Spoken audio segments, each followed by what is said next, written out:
Roman Reigns is just never going to lose, is he? He's going to break Bruno's record. I swear to God, he's going to break Bruno's record.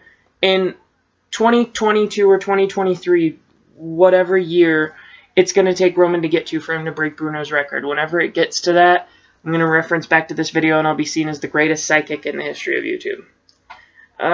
Anyway, greetings people of the interwebs, it's Dan here, and welcome to the second episode in my Shoot Wrestling series. I've yet to see how the first one went over. At this point, it's gone over pretty well. It hasn't gone perfectly, but it's gone over better than I expected. So yeah, and today I'm going to talk about the topic of why I hate Roman Reigns. And you know, I don't even hate Roman Reigns per se. You know, I don't hate Roman Reigns as a wrestler. I don't hate Joanna White as a guy. I'm sure he's a real nice dude. I don't hate that Roman Reigns wins. What I hate is the way that WWE books Roman Reigns to win. And a lot of the points I'm going to make were made by JD from NY. Once again, guy I referenced in my first video yesterday. JD from NY, if you go back and watch his Extreme Rules review and his review of the Raw the night after, he'll explain, you know, it doesn't piss him off that Roman Reigns wins. It's not that he hates Roman as a superstar, as a guy. He hates the way that Roman Reigns is being booked and the way that he's being booked to win. Because I get someone wanting the WWE to make someone look strong. John Cena, perfect example of that. John Cena, Hulk Hogan, you know, Stone Cold Steve Austin, The Rock, all perfect examples of them trying to book people to look as strong as possible. I don't have an issue with that. But booking someone to seem superhuman, that's where I draw the line, in my opinion. Because they genuinely are booking Roman Reigns to seem like a superhero. Because I went back and watched Extreme Rules, right? And in terms of the main event in my Extreme Rules review, I was so caught up in the moment because I recorded it so soon after the pay-per-view ended. I was still so caught up in the moment of, holy crap, Seth Rollins. So I wasn't really focusing on everything else that happened. But I went back and gave it a watch again. And, yeah, it was even worse than I thought. Like, JD made another great point. Anytime that someone asks him why he hates or dislikes or doesn't respect Roman Reigns, he says, go watch the main event of Extreme Rules 2016. That's going to be his response in terms of why he doesn't like Roman Reigns whenever people ask him from now on. It's going to be, go watch Extreme Rules, the end of the main event at Extreme Rules 2016. Because what you need to realize is I went and watched the main event more in depth. Reigns took a beat down from Anderson and Gallows. And then after he took the beat down, he got a Magic Killer and a Boot of Doom, as well as an absolute thrashing from Anderson and Gallows. So he got their two finishing maneuvers that are available in their arsenal to them. He took Magic Killer, Boot of Doom, right? Kicked out. He took one Styles Clash after that. Kicked out. Now, no, the Styles Clash in Japan was seen as the end-all move. Like Hulk Hogan's leg drop in the 80s. Or like John Cena's AA, or something like that. It was seen as the end-all move. Like, once you hit that, you didn't kick out. You were finished. That's why it's called his finishing maneuver, is because you were finished once that got hit on you in Japan. But he had a Styles Clash. Roman Reigns kicked out. He got a steel chair. Landed a Styles Clash on a steel chair. Yes, he got pulled out by the Usos and stuff, but it wasn't for that long. It was maybe for a split second. It wasn't for that long. Reigns kicks out.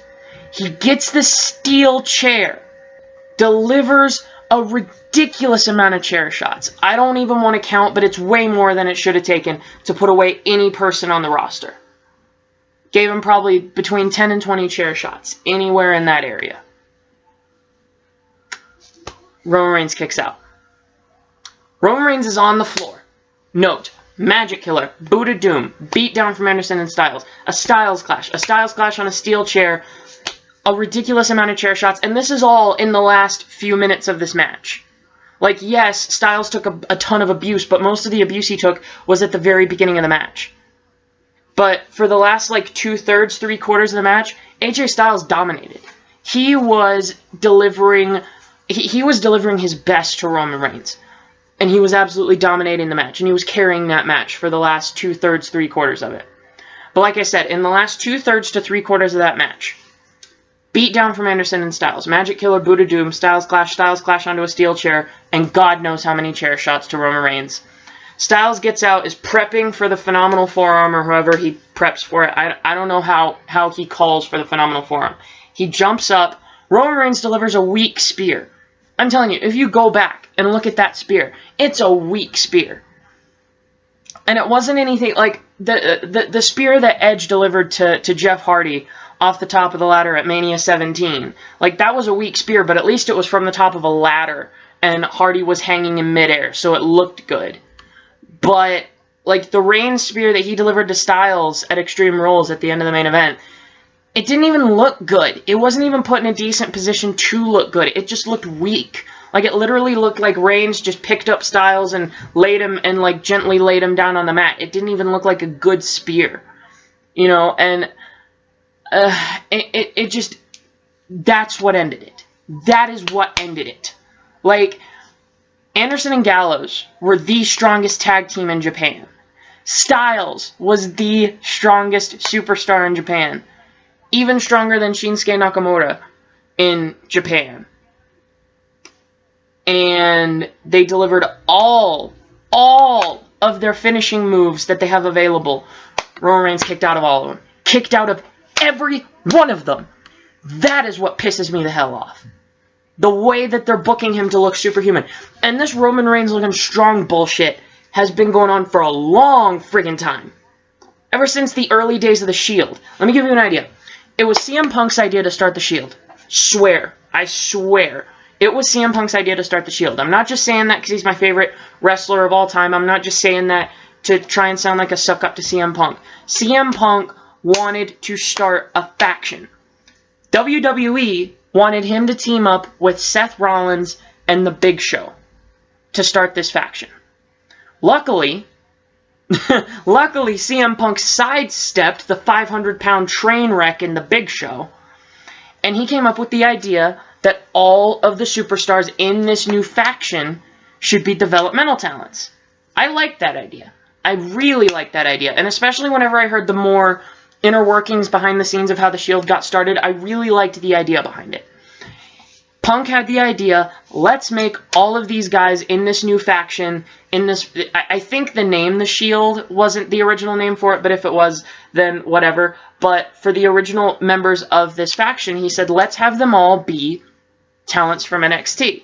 Let's bring up 3 guys from NXT, or 2 other guys apart from Seth Rollins, and start this faction. And Punk, since it was going to be his faction, I figured that he should have the right to pick every single person that he wanted to be in the faction. I feel like that's fair. He was one of the top guys in the company at the time, and they asked him to lead this faction. And I feel that he deserved to pick all the members of this faction, stable, whatever you want to call it. He picked the first 2 guys. He picked Seth Rollins and Dean Ambrose. Because he wanted Seth Rollins from the beginning. And they're like, you know what, that's fine. You have Seth Rollins. He's great. Call him up from NXT, have him be in this faction. He wanted Dean Ambrose. They said, that's fine. Take Dean Ambrose. That's good. Take Dean Ambrose out of NXT. That's fine. He also said he wanted Chris Hero. Now, Chris Hero was the original 3rd member of The Shield. Now, Chris Hero, to give you a little background, is a very good friend of CM Punk's, and I'm sure that's not the reason why he wanted to pick him for The Shield. But he's a very good friend of CM Punk's. They wrestled together down in Ring of Honor back in Punk's old indie days, but before he got signed to WWE, they wrestled together in Ring of Honor. He could put on a great match, kick-ass worker, incredible wrestler, great in-ring performer, Chris Hero. So I thought, whenever I heard that Chris Hero was the original choice, I was like, dang, Chris Hero would have been good. But no, WWE didn't like Chris Hero being selected for The Shield. He said, no, we want Roman Reigns. Roman Reigns is our guy. Roman Reigns was handpicked from the start because Vince has a hard-on for people that look like Roman Reigns. And he's got a hard-on for Big Cass as well. Speaking of NXT guys, that makes me worried that Enzo and Cass might break up if Enzo gets like a long-term injury, because Vince has such a hard-on for the way Big Cass looks, even though Big Cass isn't nearly as good on the mic, in my opinion, as Enzo is. But that's beside the point. I'm sorry, I'm going off on a rabbit trail. Anyway, that was the original plans for The Shield. It was going to be CM Punk leading the trio of Seth Rollins, Dean Ambrose, and Chris Hero. But Roman Reigns was handpicked by WWE from the start as their guy. And so they said, no, Chris Hero is not going to be in this stable. It's going to be Seth Rollins, Dean Ambrose, Roman Reigns. And I heard CM Punk talk about all this on his Art of Wrestling on the Art of Wrestling podcast with Colt Cabana. He was a guest on Colt Cabana's podcast soon after he left the company. So I would highly recommend that you go and watch that if you want a more inside story as to, why CM Punk left the company, and even the inside story of The Shield if you want to. But anyway, beside the point. And CM Punk in this podcast mentioned that the whole time that he was working with The Shield, because he was excited to work with these guys, because he was like, holy crap, finally, like, I'm getting to work with younger guys. He loved that. So whenever he was working with these guys, he could work with Dean Ambrose however much he wanted to. He could work with Seth Rollins however much he wanted to. But when it came to Roman Reigns, he was given one thing, one piece of one thing to do, period. And all WWE told Punk when it came to Roman Reigns is make him look strong. You gotta make him look strong. And it was constant. Anytime that he worked with The Shield, in the locker room, remember to make Roman look strong. In the hallways, right before he went out to the ring, remember to make Roman Reigns look strong. Right before he would go out on stage, Triple H or someone from backstage, remember to make Roman look strong.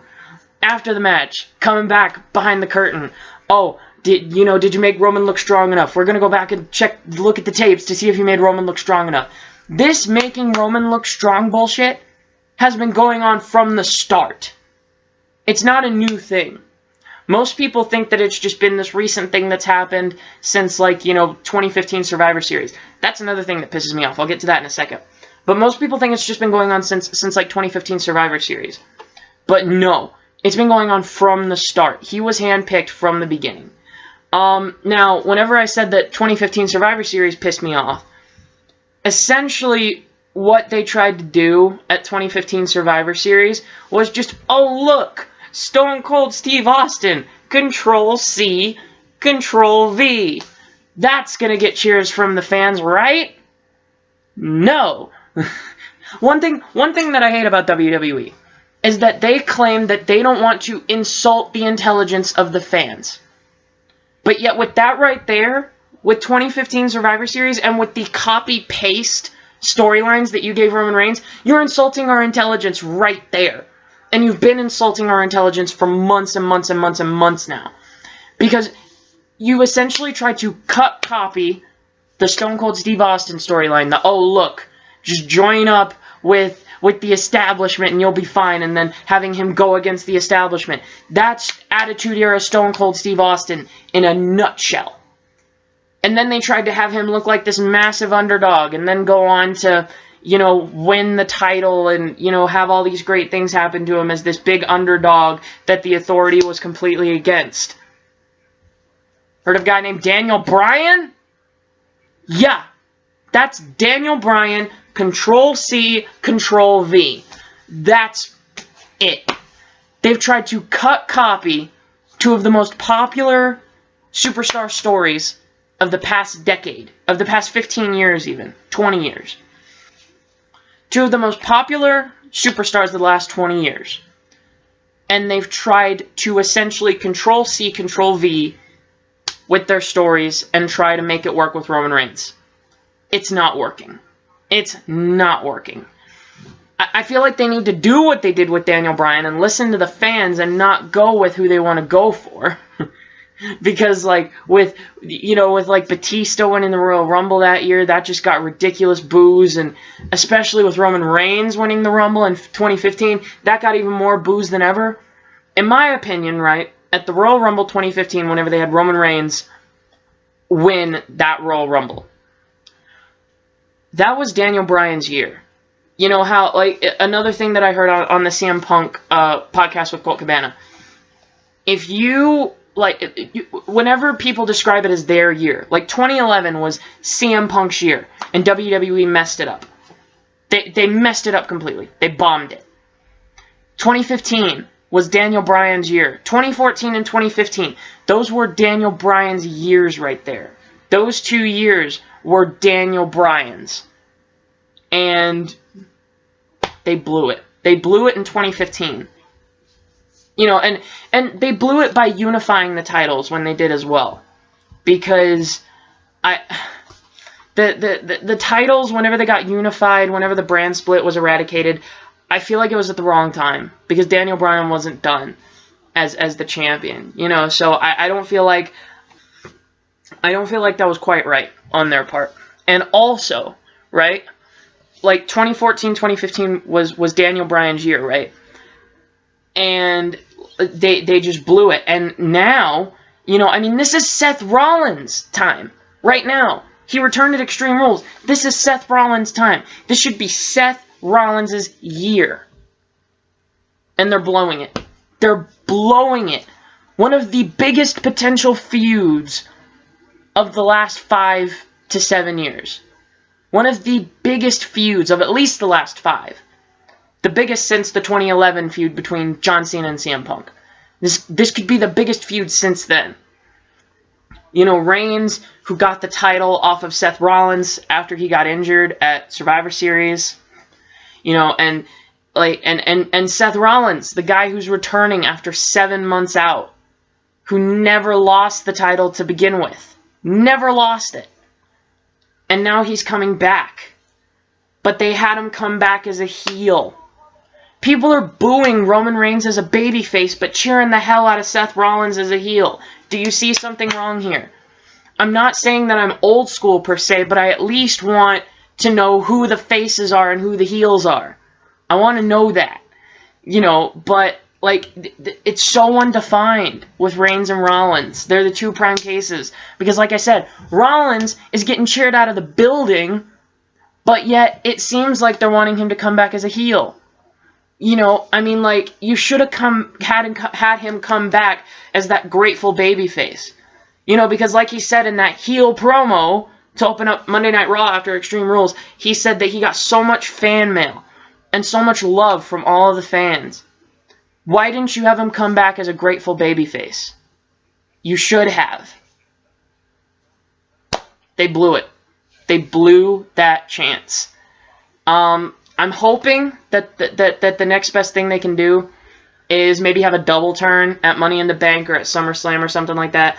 Maybe have Dean Ambrose win Money in the Bank and then cash in maybe at SummerSlam. You know, to make the match a triple threat between all 3 members of the Shield. That'd be sick. And also, another thing that I want to talk about with that Extreme Rules main event that Roman Reigns did. Roman Reigns is single-handedly ruining careers. I'm telling you that right now. He's single-handedly ruining careers. He has buried AJ Styles, essentially. Now AJ Styles isn't even going to get into the Money in the Bank picture. I'm hoping that when this brand split happens, they bring back a second world title so that AJ Styles could at least have a chance at getting his hands on some hardware. Maybe not the WWE Championship, as that seen as like the big one, but maybe on like the US or the Intercontinental title. That'd be nice. Maybe, like, I don't know, man. It just ticks me off, you know, that they've buried AJ Styles with Roman Reigns. You know, like, I'm sure AJ Styles didn't know that he was doomed to fall to Roman Reigns. His career was doomed to die at the hands of this strong guy. But I'm sure he didn't think it would happen this quickly. 4 months. Well, 2 months, essentially. Because for like 2 months, for his first 2 months or so, he had that thing with Chris Jericho. But now he's been on this thing with Roman Reigns ever since, like, pretty much right after WrestleMania. and he's been going after the title.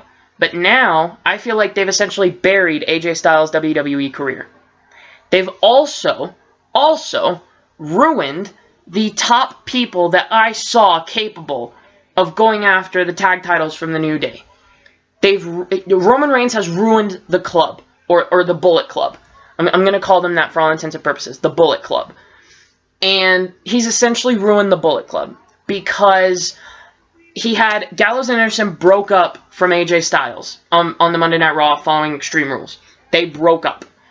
So that now means Gallows and Anderson are a solo tag team on their own, and AJ Styles is a solo singles competitor. But in Japan, those guys were best friends, and you could not break them up to save your soul.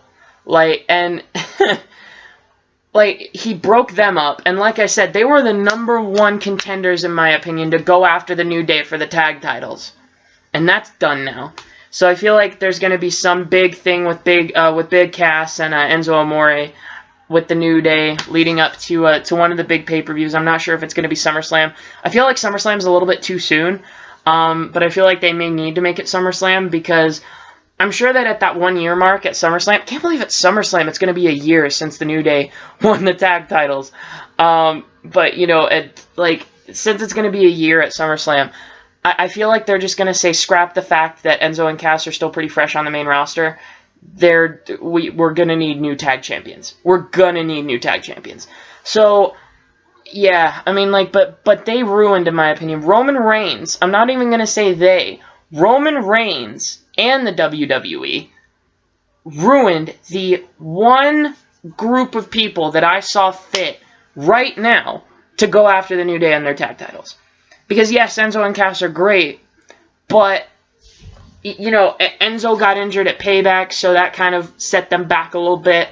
You know, set them back a few epic promos to be able to cut before SummerSlam, if they are going to end up feuding with the New Day up until SummerSlam and trying to go after the tag titles. I don't feel like, even if they do feud up until SummerSlam, I don't feel like they're going to get the tag titles off the New Day. Because even though Enzo and Cass are a great babyface tag team, I feel like it needs to be a heel tag team. And at this moment, even though they're getting cheered out of the building, the best heel tag team is Anderson and Gallows. You know, it was the club, because they were trying to play AJ Styles up to be a heel, but he was an incredibly babyface. You know, but they were trying to play him up to be a heel. And so the club was essentially a heel faction, is what it was turning into. But and I feel like a heel tag team or a heel faction is the best option at this point to get the titles off the New Day, because you've had baby faces as champions for a year now. You know, I mean, like, don't get me wrong, I like the New Day, I like the promos they cut some good promos, but they don't need the titles to be over with the fans. They're going to be over with the fans anyway. And when they lose the titles, the fans are going to be cheering for them even harder because they want them to win the titles again. Like, it's only going to create more buzz for the New Day once they lose the titles. And, you know, I feel like what better way to create that buzz than by them losing it to a heel tag team. So I feel like Anderson and Gallows are the best option still. Even though the club is broken up, I feel like Anderson and Gallows are still the best option. So yeah, that's my opinion. Roman Reigns, I officially lost what little respect I had left for you. You know, I'm sorry, but the end to Extreme Rules was just way too much. Now that I've gone back and watched it, it's even worse than when I saw it live. And trust me, when I saw that sucker live, the chorus of boos was deafening. Because even with the 7-second delay, Kevin Dunn couldn't edit it quick enough. It was bad. And now they've edited it as well to where the boos can hardly be heard. But you know that there's a chorus of boos being heard. Hang on, I'm getting a phone call. Hello? But anyway, sorry about that, I got a phone call. Roman Reigns lost what little respect I had left for you in the first place.